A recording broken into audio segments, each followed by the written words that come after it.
Hi, how are you? This is Dr. Daniel. We're going to talk a little bit today about ingrown toenails so as everybody can understand why you get an ingrown. So come over, let's take a look at it. So basically, if you look at a toenail from the top, the toenail would look something like this.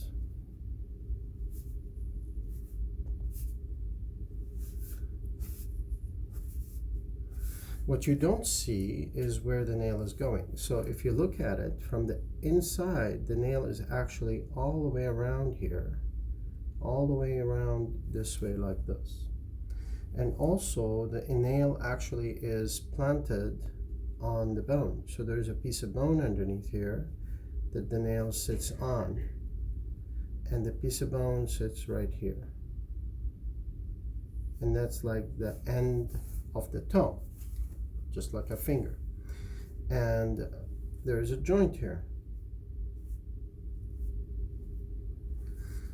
So the nail is actually sitting on the bone. So if I come here and I do a drawing that is crossing this to see what looks like sideways, the nail looks like something like this.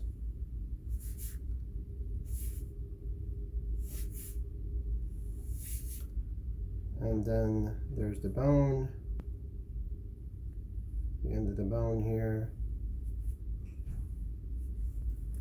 And then the nail is actually being made by a cell layer called the matrix cell layer. And that cell layer anchors on bone. It's not part of bone. A lot of people think, oh, I need to eat more calcium to get my nails better. Bone has calcium. Nails have what we call keratin. So right under the nail, this is the nail plate. There is what we call the nail bed. The nail bed sits right underneath the nail plate, and then there is the bone. And then there's some fat cells here somewhere to cushion the whole thing, and then there's more fat cells down here because you touch the ground, so whoever created us put a lot of fat cells here to be cushioned for us. And this layer here that makes the nail is called the matrix. Okay, so now if I cross this right there, down here, I'm looking at a nail that looks something like this. And the bone is sitting right here.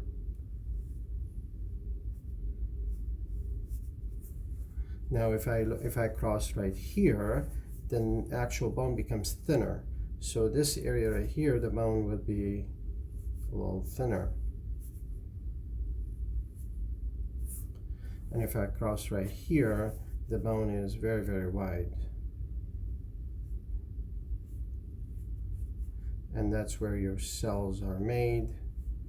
And then there's the skin, you know?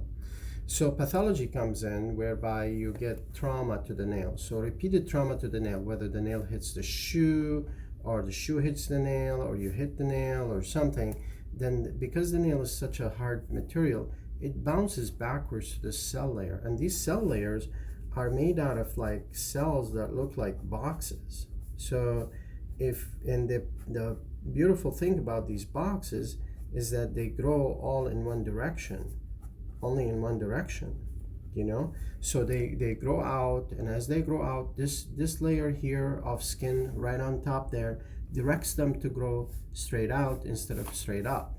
So if you remove that, some people do that as they're doing their nails, then the nail becomes thicker because there's no direction for these cells.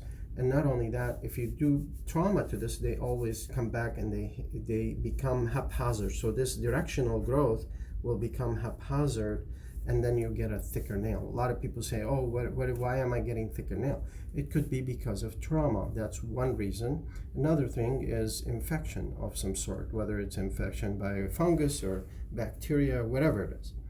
So the pathology comes in when you also have bone that's growing here that's becoming like a spur. And as that becomes a spur, what happens is you get a spur hitting right here, and it becomes harder for the nail to grow straight, and then it becomes like this. And you get what we call an A-shaped nail. And as you have an A-shaped nail, then you get a problem, because then these sides here dig down to the sides, and or if the spur is a little bigger, then you get a spur that's digging in a way that's only the sides that are going in. The issue about this is that if you want to remove the sides of these toenails, even though here you remove it and you remove it here, you still have that digging down. Whereas this one, if you remove these sides, you'll be fine. So it depends on the shape of the nail as what it's doing for it to get better. I hope this helps a little bit and helps how and why we look at everything. So x-rays is important sometimes with nail therapy, as well as to find out whether you have a fungus growing there, yes or no.